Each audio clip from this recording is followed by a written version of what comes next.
From my right, your left is Nina. She is the executive director of the Biohacking Village. She's a clinician with decades of experience in the healthcare industry, and she's also a hacker. To her left, your right, is Sharka, who is an open source social engineering expert who does red teaming for a variety of industries and is also a hacker and a friend of mine. To my right, your left, is Yelena, a physician's assistant and clinician for over 3 decades. Today, we're going to be talking about healthcare in crisis, as you heard from our opening line. My first question to the panelists is, what do you think is the largest issue facing clinicians today from your perspective and experience? Yelena, why don't you kick it off for us, please, ma'am? So I just want to make a small, I'm a pediatric nurse. I'm not physician assistant, even I sometimes did work like that. But in my opinion, the biggest issues is communication and understanding each other between healthcare professionals and security professionals, so they can understand the needs of each other and they can make things working good and working better than that we have now. If we get that we can make a lot of much better security and much better healthcare. Thank you, Yelena. Sharka, what say you from your hacker perspective? Tell us what you think is the greatest challenge to healthcare in the 21st century. Well, I mean, I come from the operational technology and ICS space. So for me, what I'm seeing, the issues are very similar to the OT or ICS space. So it's all the legacy systems. It's actually the issues with the technology and specifics of these systems, and the lack of security and how we are behind. So I think that's something that we should work on together in these two fields in terms of characteristics and the blueprints of how we are approaching the cybersecurity. Thank you, Sharka. And Nina, what do you say? You're a unique individual on this panel. I mean, as the executive director of the Biohacking Village, you've got that clinical experience, you've got that hacking. You've just heard from a clinician, you've heard from a hacker. What do you believe is the greatest threat to healthcare today in the 21st century? I think it's a combination of both of those comments. It's that the healthcare industry has basically been in a silo of its own, and it hasn't reached out to learn from the other industries that it works with. So if we looked at ICS or finance or how the legislature is working or not working, and started having better communication with healthcare and with the other industries, and said, this is how we are performing, how can we perform better, and then put that into real working ability, that I think would be super helpful, because it would create a very different dynamic in what is currently happening, because it would create more universal laws, rules, regulations, standard metrics, and audits. Excellent. Sharka, you said something interesting that brings up a thought to me. You know, what is the threat surface? I mean, obviously, you're looking at communication ports on devices.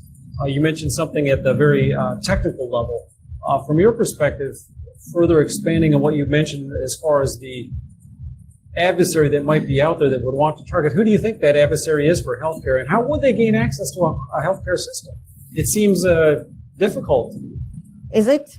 I think that what we've seen, I really love talking to people here, because we've seen lots of people coming to our booth where we are speaking to them about different attack vectors, but some of them are as simple as we are showcasing on devices that we bought here in the pharmacy. It's everything from ports, Bluetooth, the applications, all the way to the human side of things. So it's who are the people that are most likely going to use these devices. So that would be senior citizens that are not tech savvy, or their social media literacy is not high. So whatever they are reading online, it might not be correct.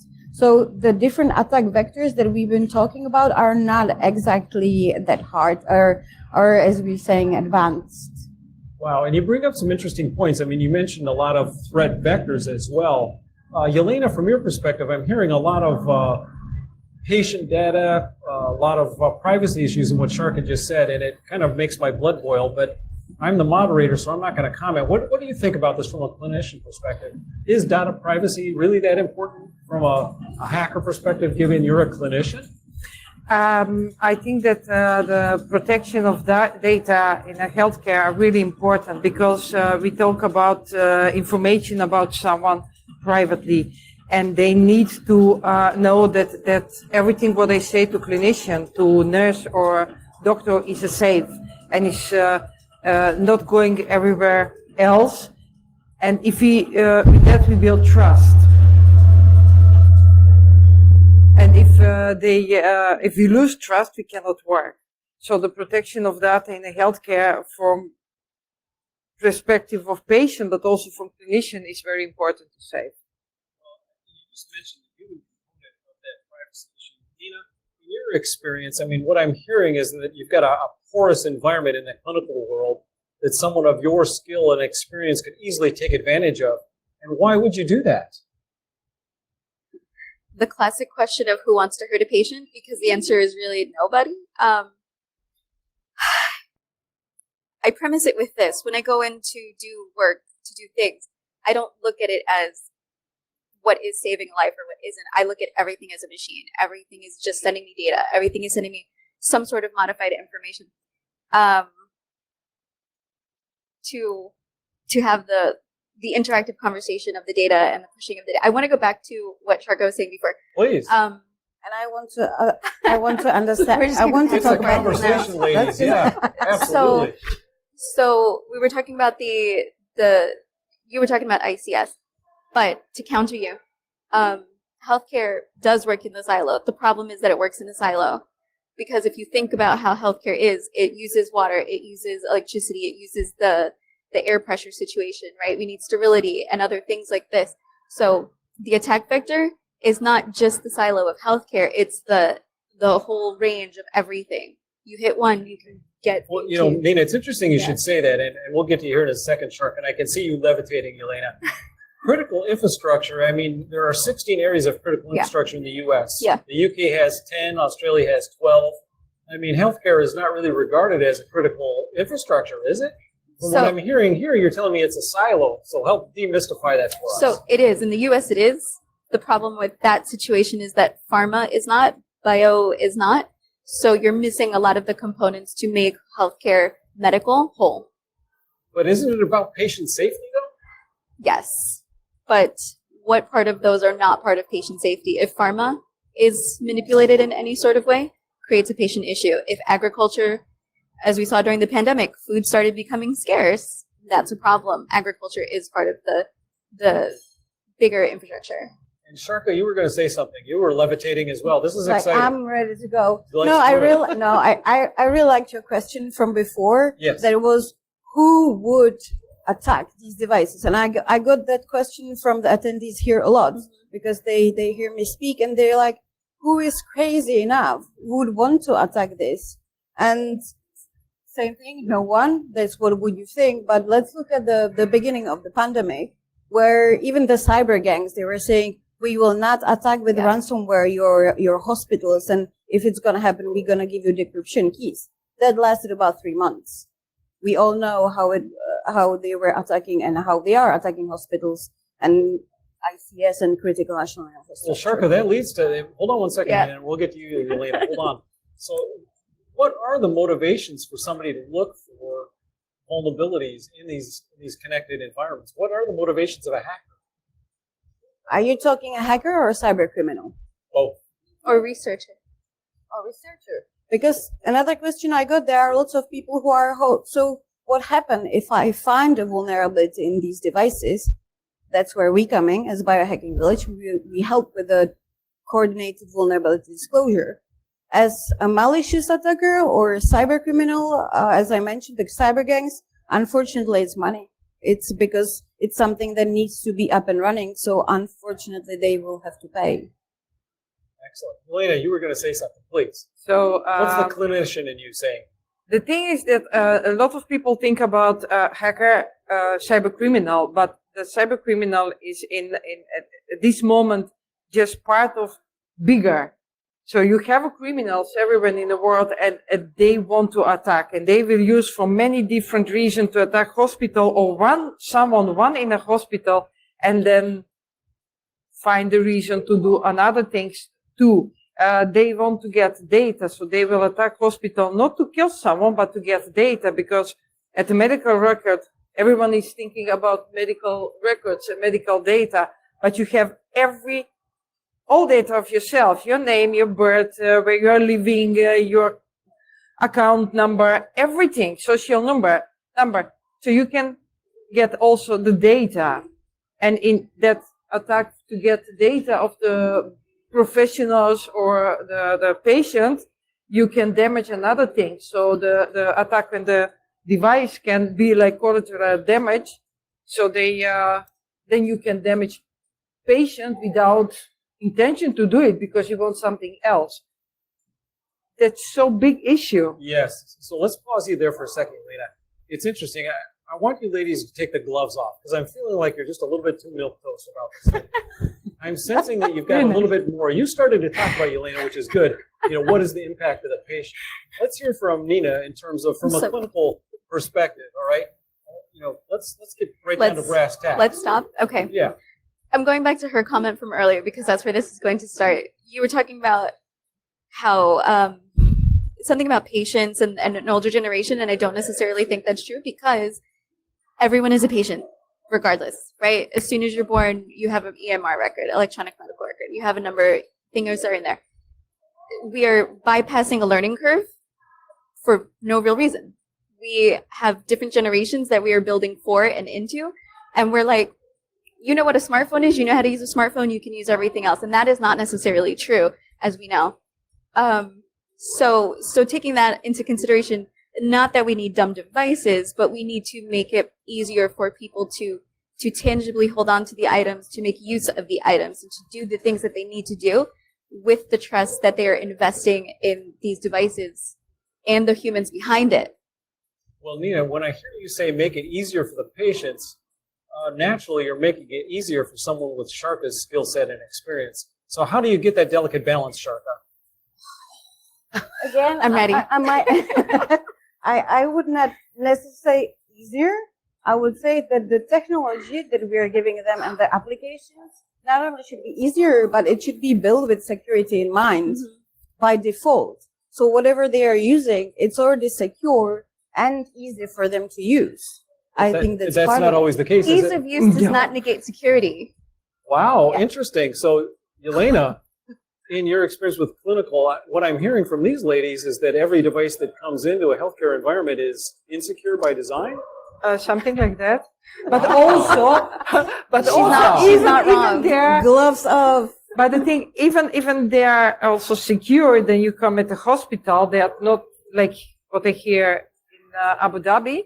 Then they have everything with the one network. So, But that should not be a problem. I mean, everything in my home is connected on one network. I got to use the same password. Isn't that what they do in a healthcare environment? I mean, Nina, you're about ready to explode. Let's talk. Let's talk about your house. What kind of refrigerator do you have? Let's say Samsung. What kind of stove do you have? I don't know who makes stoves, GE, all these other things, but they're all on your network because they're smart now. So you have to integrate all of these different security parameters on the same network, which is the same premise as a hospital. and they communicate with each other. I don't have anything smart about I saw a presentation from two guys from Israel. They came and they did use some cooling machine from the drink tanks at the hospital, and using that they came in the system of the hospital. So that's really crazy that you think you have secure a device like monitors, a respirator, MRI, and then because one thing is on the same network, you destroy some another thing. And that's the thing what we need to be also aware. Well, that's a unique perspective, Yelena. Taking off what Nina said in terms of equating it with the home network. Now, when you look at it from Sharka's perspective, you see it all on one network. Does that mean that it's a threat surface that is, porous and ready for compromise? I mean, I'm feeling like I shouldn't go to a hospital, perhaps. You're making my blood You're right. boil. Am I? Oh my gosh. Obviously, flat surface is the basic of it's a flat network. I can do anything. So it comes again. I come from OT security.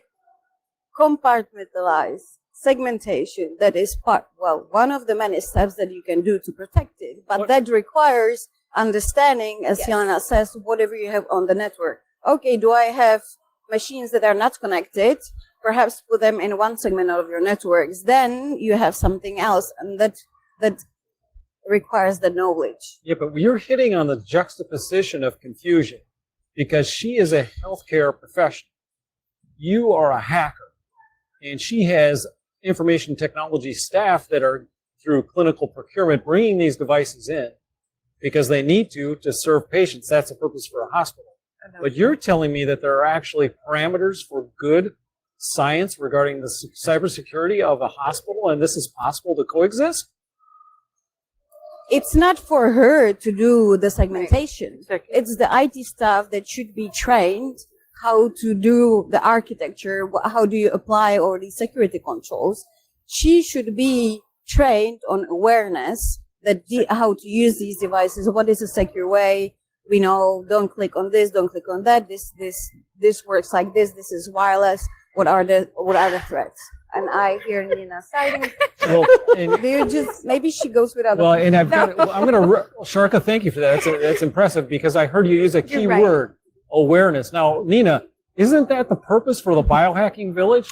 I mean, isn't DEF CON to bring together clinicians like Yelena, hackers like Sharka, and come to a common ground? I mean, who's missing in that equation? Your segues are amazing. Yes, that is the purpose of the Biohacking Village. Do you want me to talk about it? Do you want to talk about it? I think you better brief us, young lady. Okay. So this is a 7-year village at DEF CON. We have grown it to 5 different labs. We have a speaker lab. People come in talking about the new emerging technologies. We have a catalyst lab. People come and do the hands-on workshops. Tabletop exercises, which Bill runs. They are very Machiavellian. We go to failure because too often people are afraid of what the outcomes will be, and we make sure that you feel the things that you need to feel. We have Capture the Flag, which Sharka runs, and it's starting from how to learn how to Google all the way into our own version of the darknet. And then the last one is the Medical Device Lab, where we have medical devices, reported vulnerability disclosures, and the medical device manufacturers are there on hand to have those reported. So, Nina, what I'm hearing is an industry education. Now, I've been with you for 4 years at the Village. Yes. And it seems sometimes like it's an automatic reset for not only the manufacturers, the healthcare delivery organizations, the independent security research world. Why is there not a continuity of operations in this space? Clinically, why isn't that taking place? Why isn't taking place what? Education in the Biohacking Village. Do you go every year, Yelena? I'm from Europe, please.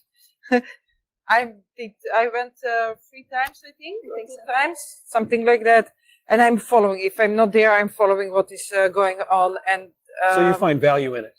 Yes, but you cannot expect from every healthcare workers to have some passion about security and to like technology, because usually healthcare people don't like technology a lot. Right. Because they choose working with people, not with machines.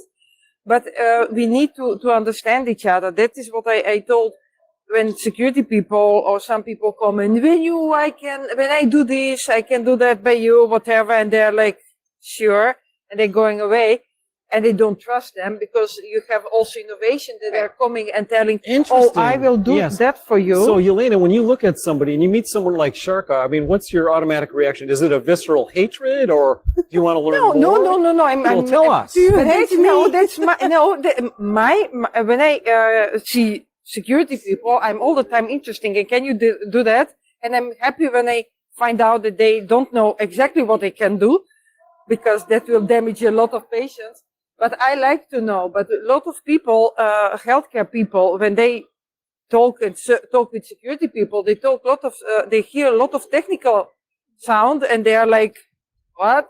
And they expect they must know all of those things to understand and to protect, to be safe. Well, what I'm hearing then is you're talking past each other. Because if I were to ask Sharka the same question, when you meet a clinician who doesn't understand what you're saying, what do you say to them?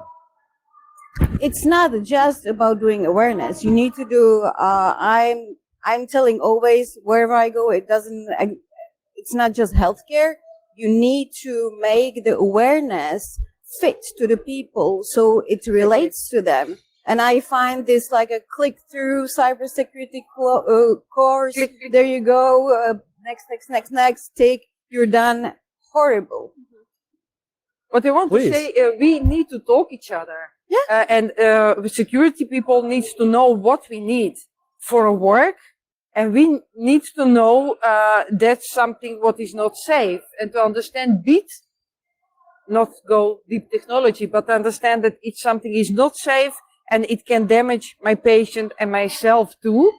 So when you start to talk, like, what are you doing? What are you needing? And then when we talk and you show me, but look, I can come here and I can change some data, some information, then I understand. And I'm like, oh, I don't want someone to change information, because that information are really important to make diagnostic or to make Yelena, treatment. you're frightening me.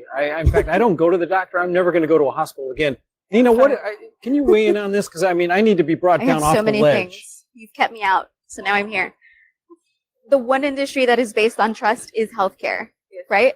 So you have to walk in and have that trusting relationship with your physician, but you also have to trust that they know what they're doing and the conversation is open, and that whatever reaction to your diagnosis that they're going to give you, that they know the background of it well enough that they're not going to put you in a place of danger, because the Hippocratic Oath decided that they are going to do no harm, right?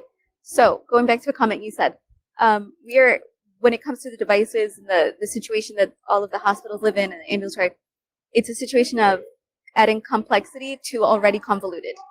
You have the legacy devices because they cost too much to replace, or the code is just there, but you need it to work. And then you're adding in all of these cool new things that are already secure, privacy, risk or averted, things like that.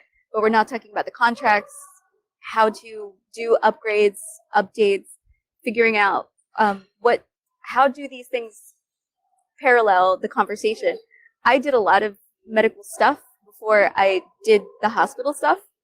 I can have a conversation with you. I can tell you what a virus is. I can tell you molecular energy. I understand all of that. When I talk to doctors, the conversation is much smoother because I can go from whatever area you need me to make it easy. And we don't do that generically in security. We do not make it a simple conversation. Okay, that's interesting. So you're not talking about simplicity. Well, I'm going to ask Sharka this question.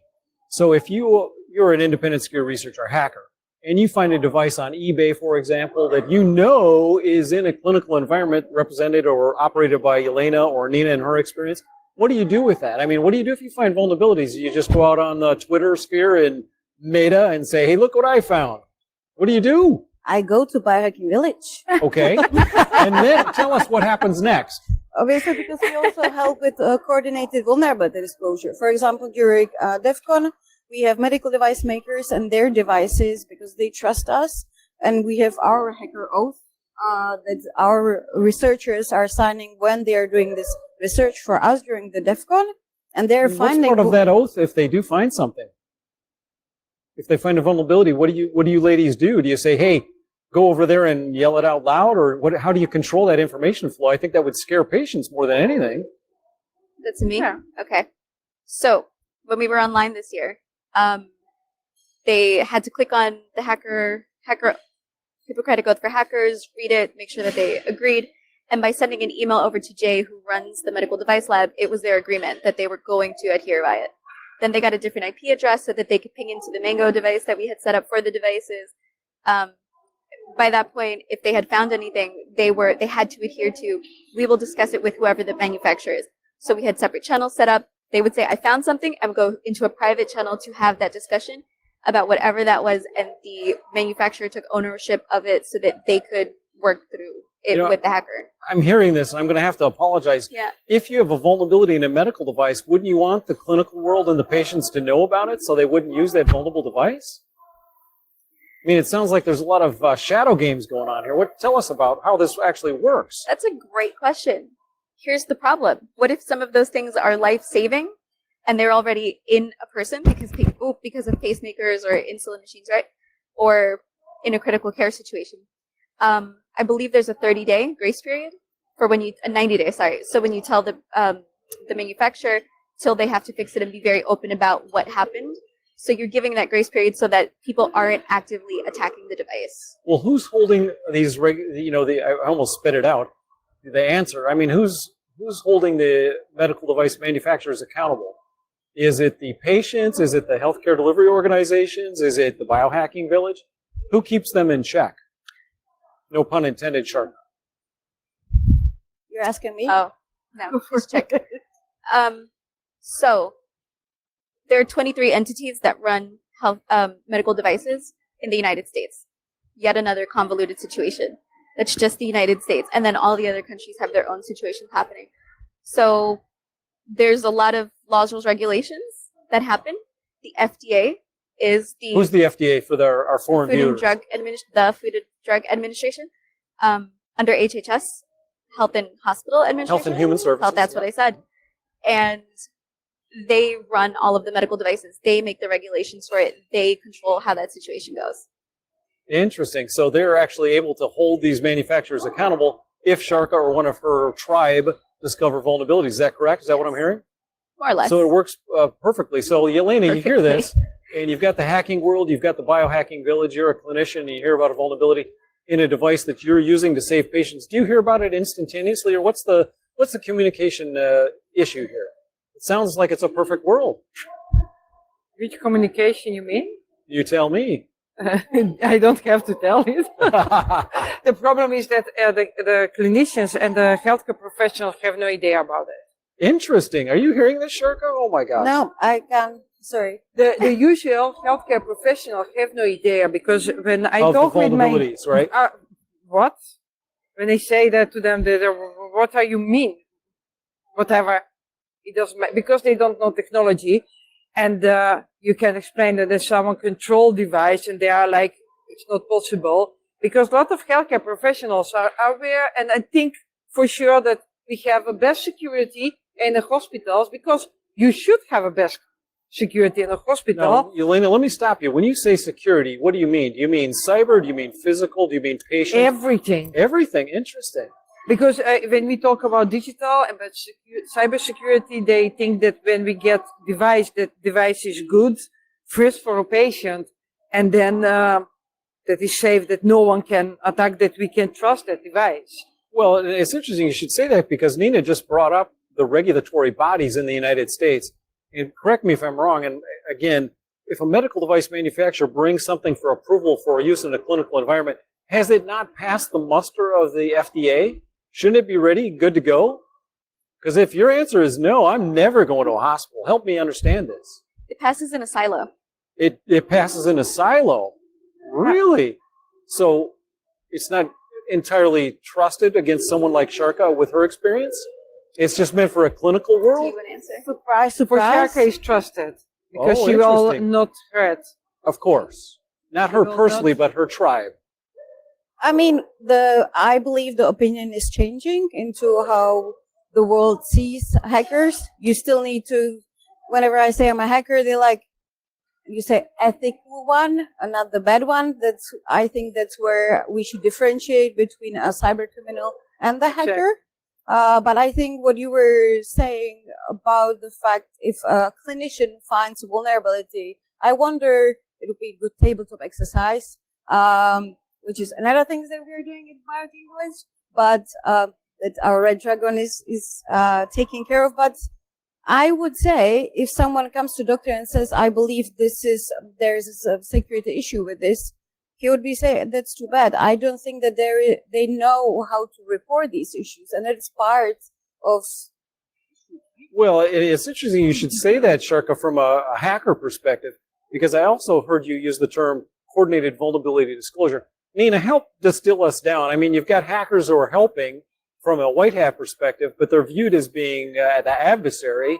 And the adversary is viewed by what perspective? Clinicians, or is it healthcare delivery Governmental? organizations? I mean, who is it? Who am I missing in this equation? So we jumped. I just thought about all of our conversation for the last half hour. We jumped. So let's start from a basic premise. About 20 years ago, EMRs did not exist. And what's an EMR? Right. Electronic medical record. They were brand new. Nobody was doing anything with them. And then they started being created per service, per specialty. So cardiology had one, endocrinology, obstetrics, things like this. And then they started to come together. And because they were coming together from different areas, they were just stitched together with bubble gum and tape, hoping that it would work. And then Is that a technical clinical term, bubblegum and tape? Yes, Okay. it is. In my day, it was. I'm old.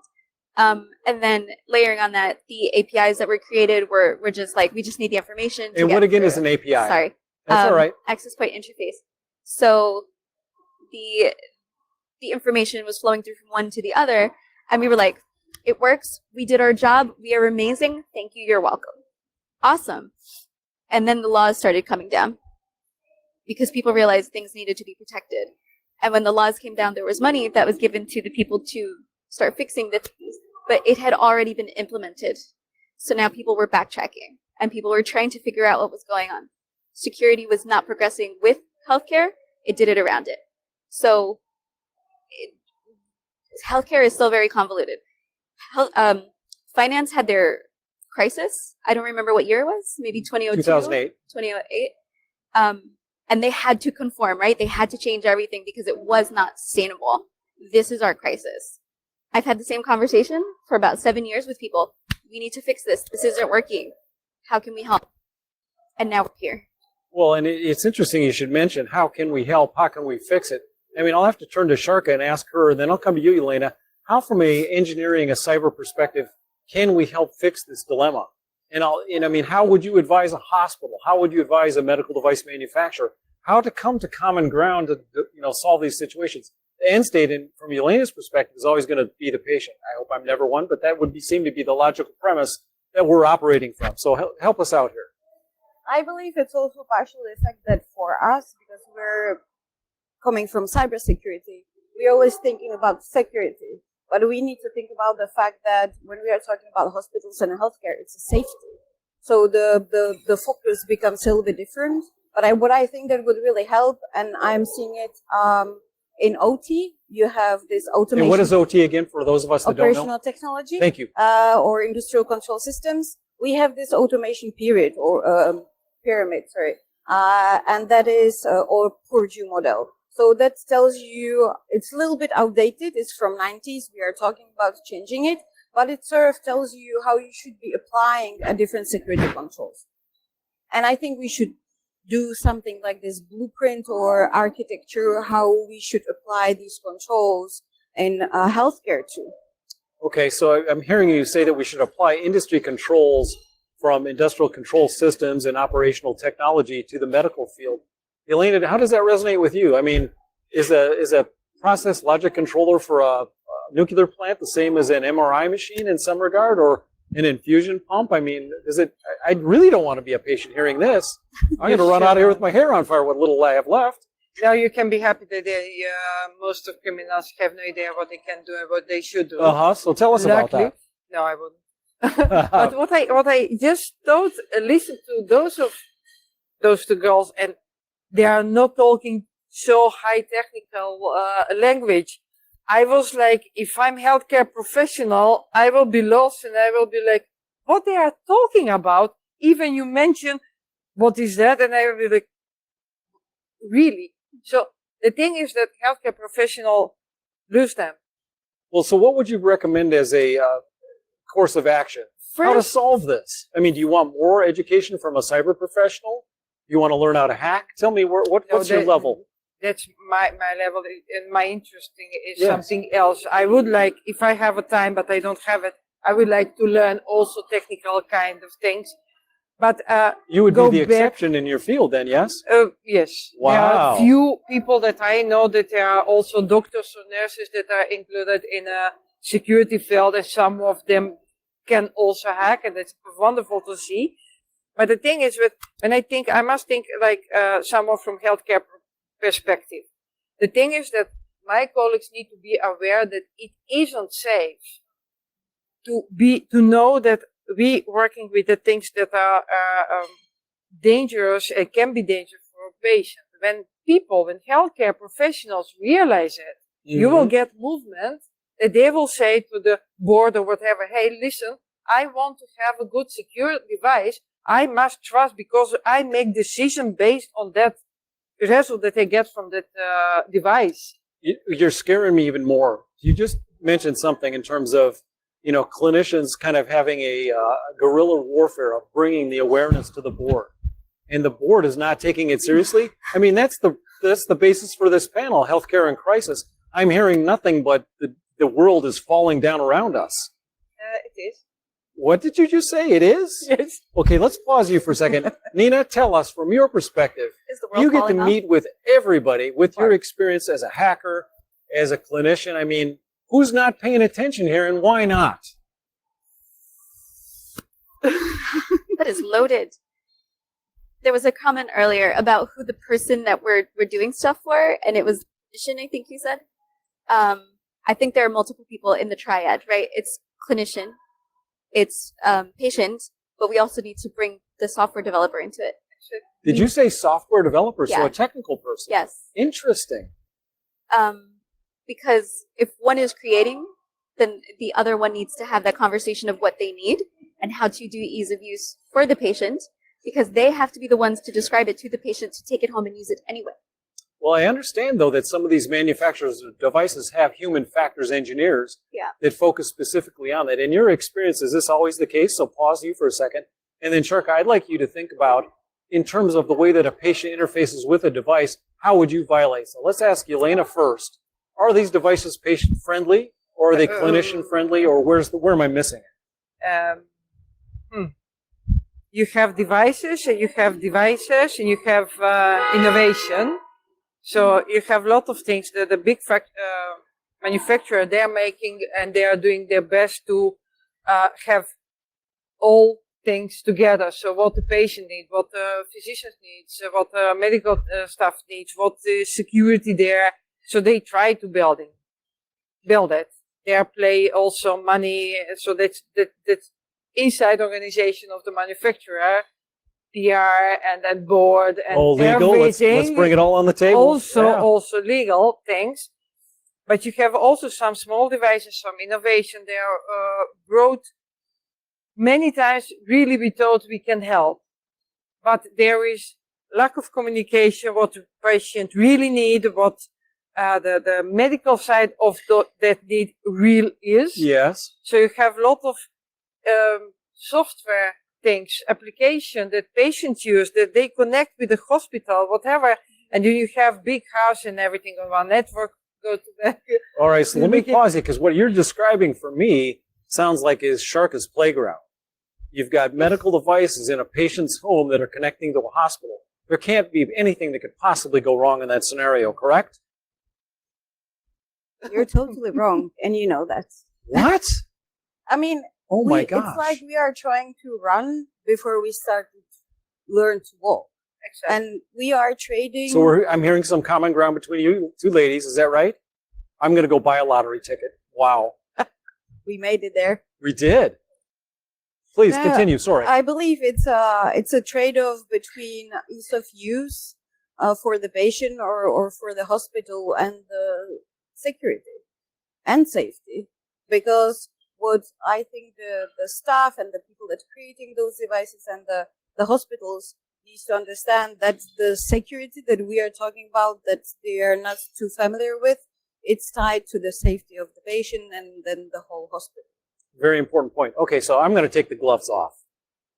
Yep. Can I take the gloves off and comment on this? Yes, please. Yes. Of course. Absolutely. So, before DEF CON, there's a tradition in my family where something medically goes wrong. So, this year, it was that my father was overdosed by fentanyl during a surgical procedure. You didn't know that. No, I didn't know it. So, the normal dosage for his procedure was 25 milligrams. They gave him 100 milligrams of fentanyl. So if you don't know what fentanyl is, you can take, I have very small hands and I am not good at measurements. So pretty much just a dusting of fentanyl. And after that, you're overdosed. It's a pain medication. It's a pain relief medication. And I could not, I was mental and I had to go home and take care of him because I had to teach my father how to walk again because that's how bad this was. He's fine. And all I kept thinking was, the doctor messed up. This is outrageous. I used to work at that hospital. I called people. I was very upset. And during Bill's tabletop exercise, the revelation occurred to me that it wasn't the doctor. It was the machine. Wow. It didn't that stopped me, and I called the hospital back and I said, I think you need to check your machine. I don't know if it's an update or what's going on, because I got all their notes and everybody was like, we don't know what happened, we're not quite sure. And I was like, okay. So this kind of situation is also rare because I worked at that hospital, because I could call people, because I understand what fentanyl is and the after effects and the issues. Whereas other people would have just been upset and, whatever would have happened. So when we think about the medication and the patients, your comment, I don't think it's a trade-off. I think we have to build both in simultaneously with advocacy on both sides, and having both sides saying, yes, I agree, no, I don't, until there is a point of not perfection, but at least good usage. All right, let's take a deep breath here, because that was like so serious. He's fine. I know, but my mom, as you all know, had a stroke when I was on a plane to Dublin, and I had to go home. So having been through that experience just terrified me. So this is kind of bringing me back. So let's take a deep breath, shall we? Let's talk strategic. What kind of lessons can be learned for the Gulf Cooperation Council, the Middle East, with regard to the way that the Americans have either figured it out or not from a regulatory perspective? So, Sharka, put on your hacker hat. I am Switzerland, so I She's can't. Okay. No, I understand, but and that's the perspective we would like to hear. I'm from Switzerland, so there it might be different because again, when I do research, it's mostly European. It's very compartmentalized in terms of us having different cantons. So there is lots of, I would say, miscommunication and communication is being cut off. Luckily, I don't have that much experience of being patient in Switzerland. So I think the better person to answer regulatory side of things. Well, let's pause there for a second. You're not going to get off so easy being Czech working in Switzerland. Oh, no. So, well, hold on, young lady. Stand by. Just joking. Just stand by. So, are there regulations regarding the hacking world that you have to abide by? Switzerland tends to be a little bit more advanced. So I believe that we do work with Swiss Army, and they are more open to talk about these issues. So I believe that in terms of also everything is medical devices, we do have. So you would term it a success then? Yeah. Sure. Okay. Nina, I'm going to ask you this question. You're just glaring at me. So has the U.S. been a success or a failure in the regulatory environment from a cybersecurity perspective? Tell us what your thoughts are. Hold no Why do you no put me in punches. these jeopardizing situations? It's supposed to be Success. Success. Smiling. Oh, good. This is depends- positive. But it depends on aspect of review, right? Yes. There's a really good effort being done. There are guidances. Guidances are not regulations. Nor are they the law. Right. Guidances are please do it rather than do it now. Right. So the current administration of the United States has done a lot more to make regulatory things happen. Has put some teeth into everything to make it work. Well, tell us about some of these things. What are some of these? So there are new. Have they included the independent security researcher world in these codified guidances for making patients safer or not? Not codified. They're not necessarily bringing hackers in to do it, but there's an executive order that said we have to have an SBOM for everything. SBOM. What's an SBOM? Software bill of materials. So essentially, if you look at the nutrition brand on your food. But is that not a roadmap for someone like Sharka to basically go and hack these devices? I love when you ask good questions. So going forward with that. So FDA has also worked with MITRE. And who's MITRE? Federally funded research and development center. Thank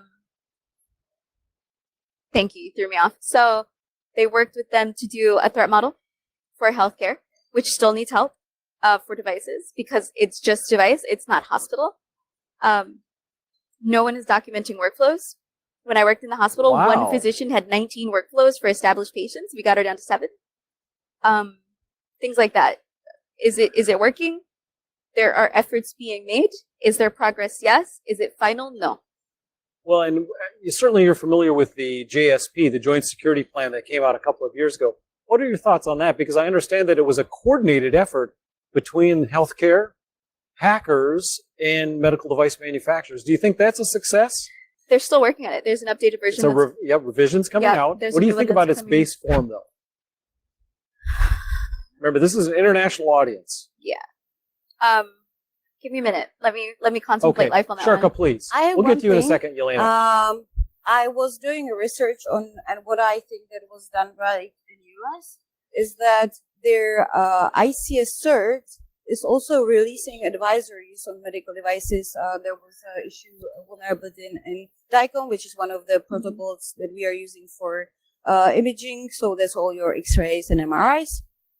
That was done right because I couldn't find the same thing. I did research. I asked in connections and certs around Asia and in Europe, and we don't have anything like that. Interesting.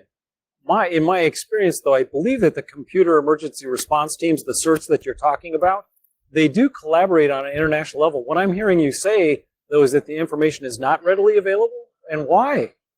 Not anything that is. I was looking specifically for ICS or medical devices, and I haven't found those being released. So why would a medical device be in an industrial control system computer emergency response team advisory? Shouldn't Why? it be in a Because medical advisory?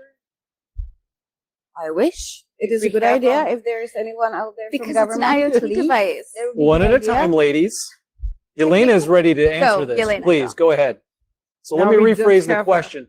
Why are not these vulnerabilities that Sharka researches, why are they being put out in a technical bulletin when they impact patients from a clinical perspective? It seems like it's, again, the hands are going away from each other rather than across the sea together. Why is this? I don't want to go to a hospital, darn it. Because yes, the thing is, the medical device is just industrial product. You know, Okay. there's manufactured I'll buy that product. for now. It's Yeah. not. It isn't, and we don't have anything in this world where you are reporting only problems with the medical things, device, software, whatever. Okay, You let me don't stop you have there it. for a second. If a medical device does not operate in the intended use that it was designed, what do? You just throw it out and get another one? Oh, I've stumped you. Oh my gosh. The big things, Yes. like with machine, it doesn't happen, but that happened with a lot of softwares. It or has the happened. innovation. It happened all the time for years. That you Well, get what do you some do from a software. clinical perspective? You got a patient on a table and you're telling me a device you're about to do something with them doesn't work. What do you do? No. You hit the panic button? Yes. Wow. Oh No, my the gosh. thing is that the big devices are much more from medical perspective safe. They are doing what they need to do. So the intended use is being accomplished. Yes, Okay. you have it. The security issues. The medical wards need to be more aware about that because they still not So aware back to the awareness. about Yes. about that what all those devices can do. That someone can control the device and do what they want, as they say. Yes. Doctors and nurses don't know that. Right. They Nor have should they be no expected idea. to, correct? Exactly, they Yeah. don't expect that. But what I told you about the problems, any kind of problems from the small devices, from innovation, they are coming all the time Yes. in a health institutions. Yes. You have that they are not checked. That this implant files was a big affair. Yeah, you were They telling were me about talking, that earlier. Yes. If you look implant files on internet, you can find a lot of things that there were journalists from so many countries that they are looking about implant files, about implant things that you put in a body. I did talk with them, and they talk also that they did look also pacemaker and digital things, but it was small part from all. It was so much. Yes. So they didn't put a lot talk about that because that another were, more from implant things that you put in a body, like breast implants and everything. So Sure. you don't have any regulation that the device, like you are. Do you know that if you put medicaments to use, that you have some approval for that? Mhm. But for medical devices, you don't have that regulation. You don't have anything that you have FDA. Yeah. But not everything go to FDA to approve, and that's what we did talk about, safety and security. There are two different stuff, and FDA cannot approve both of them. Right. If you look in plant files, you can see what they are doing, especially with so many innovation in new things that they're also bringing chaos in the medical sphere. Yep. Let me pause you for a second, Elena. Yeah. Nina, I'm going to redirect this question to you as well, from your perspective with a combined hacking, clinical perspective. Getting back to the original point that Sharka was making. Thank you, by the way, Elena and Sharka. Why is it that you have the Computer Infrastructure Security Agency, CISA, who's part of the U.S. Department of Homeland Security, DHS, adjudicating engineering vulnerabilities on medical devices without clinical input? It just doesn't make any sense to me. Why is this? Tell me. I don't know why it is. I'll tell you what I think. Operation Warp Speed. Yes. What is that? It started during the pandemic to understand supply chain, to understand the healthcare issues, all the other things. When the administrations changed, CISA picked it up and they took it under their wing. Why are they implementing the warnings? I think they're trying to take on a bigger force within the agencies. I believe they also have legalities to do such a thing where the FDA maybe doesn't have those. Right. What I'm observing and what I'm hearing is the FDA is clinical, patient safety. What I'm hearing from Sharka's perspective is that the ICS cert is the engineering side from a cyber perspective. And so that you're telling what I'm hearing, Nina, is that's the most likely government agency to release vulnerabilities in medical devices. That's the best we can do. Wow. Why is this? I mean, there are what are called information sharing analysis centers, aren't there? Yes. Where they're supposed to be sharing vulnerabilities. I mean, why aren't they doing it? They are. So HISEC is for Who's HISAC? Healthcare Information Security and Analysis Center. Okay, all right. And there's a newly instantiated Biohacking that is starting to do more for. What's a Biohacking? That's something new. Tell us about that. Is that clinical? It's starting to do more for pharmaceuticals, reaching into agriculture at some point, not current state, that has found a bit of a virus that's going rampant right now, and putting those advisories out.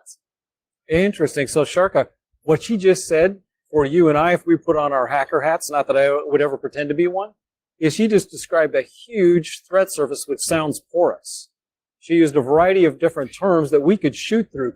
Please, Nina, go ahead. You know what else is the larger threat surface? Yeah. That so many different advisories are coming from so many different places, and you have to go through your email and siphon through everything to figure out what is actually happening. So that's Sharka's playground. Tell us about it. She's about ready to levitate again. Get in there. No, I think what it is really is it goes back to Yelena, our clinician. Where do you go when you find something? I am more savvy in, I know how to use Google, DuckDuckGo, whatever is your preference, and I can find things. For me, it's easier. I think it's more clear for Yelena or people on this side that it needs to be clear where they go if something like this happens. With more tech-savvy people, it's easier for me to find ways. By the way, I think it's an advancement for doing this. To have a place where you can report things where someone is going to be talking to you. Well, and Nina, then I'm going to ask you the same question, Elena. So vulnerabilities are being reported. Do you feel that they're being channeled correctly? Are being reported? Not being reported. Either one, you pick. Okay. Are they or are they not? And if they are being reported, are they being dealt with in a timely fashion from your perspective in the biohacking village? And then I'm going to ask you the same question, Elena. Are they being reported? Yes. Vulnerabilities are being reported. Are they being dealt with in a manner that is timely? I don't have an answer for that. Wow. Because what is timely? What is patient safety? I'm going to turn it over to Elena. I mean, I've already determined I'm never going to go to a hospital. I'll die in my, bed because I really don't care. Not that I don't trust you from a clinical perspective, but if vulnerabilities in these devices, that you've discovered, how does this work? Sum it up for us. And then I'm going to give each of you a chance to give us the last word in terms of what you think this is all coming down to, healthcare in crisis. The problem by healthcare professionals is that they don't know that it can be cybersecurity problem. So a consistent they will theme be is like education error and awareness, something. right? education awareness then, or? Yeah, yes and no, because healthcare professionals are so busy with everything. You don't know, administration take like 40% of our time or more, and we want to work with the patient. So a lot of things, you cannot put everything on a healthcare professionals, but they should have some place at the hospital where they can report and not just put this device doesn't work or something happened. Most of the time we doubt ourselves. We do make mistakes. Sure. Not that much technology.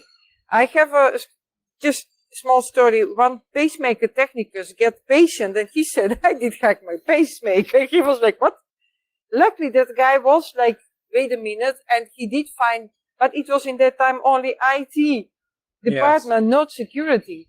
So you need to make, I will make from my side last word, we need to make some connection inside of the hospital from security and healthcare professionals that they understand and hear each other. Got it. I'm going to pause you there because I want to make sure these other ladies get a chance. Sharka, what would you give as a last takeaway for our international audience here in Hack in the Box, Abu Dhabi? So I think that we need to look at it as if we talk about cyber-physical systems. Cyber-physical systems are any systems where if a change is done in a cyberspace, there is a change in the physical space. So we need to approach it in the same way. That's why I've been talking about the connection between the OT or ICS world and the healthcare. And I think because they're old systems, legacy systems, and they have this pretty much the same issue. So I think that we should approach them the same. But I also agree with Jelena. I see this as a consultant that goes to hospitals where you have a hospital's clinician doctors, and then there is that IT department that it's not within the hospitals. It's usually a third party. So I think that is also a little bit of an issue where there's a gap between the hospital, its clinicians, and the cybersecurity and IT. Nina, last thoughts, sum it up for us. From a clinical cybersecurity perspective, what is the greatest takeaway that you would give for the audience? You have the last word, young lady. Oh, great. I love research. It's my happy place. I love comparing the laws and seeing where things are, where they aren't, where's the gap analysis, where can things be fixed. I went to university and I did translational medicine and I built devices. And one of the people on my team, to your point, did not talk to anyone about the device. He just was like, this is going to work and it's going to be amazing. And I punched holes in his whole story and he was devastated and he felt his feelings. And I was like, you didn't talk to anybody. You created no surveys. You didn't try. Same university, they said that security wasn't important. I will be teaching for them security in medical research because of this. When we look at patients, how are we getting to help them decide what's best for them? How are we getting the clinicians to help decide what's best for them? I think there needs to be more research. I think more people need to put their minds together. It's not just a US system. It's not AUE. It's not Latin America. Everyone uses a lot of the same devices. We are all in the same hard place. So how do we work together to make this an easier way, not just for the patients, but for healthcare systems generally? Thank you, Nina. Elena, Sharka, and Nina, thank you very much for contributing to such a feisty 38 Degrees Healthcare in Crisis. It's been my honor and pleasure. I'm humbled to be on the same stage with you three ladies. Thank you very much and enjoy the rest of CyberWeek here in Abu Dhabi. Thank you to the sponsors, Hack in the Box, and good day, folks.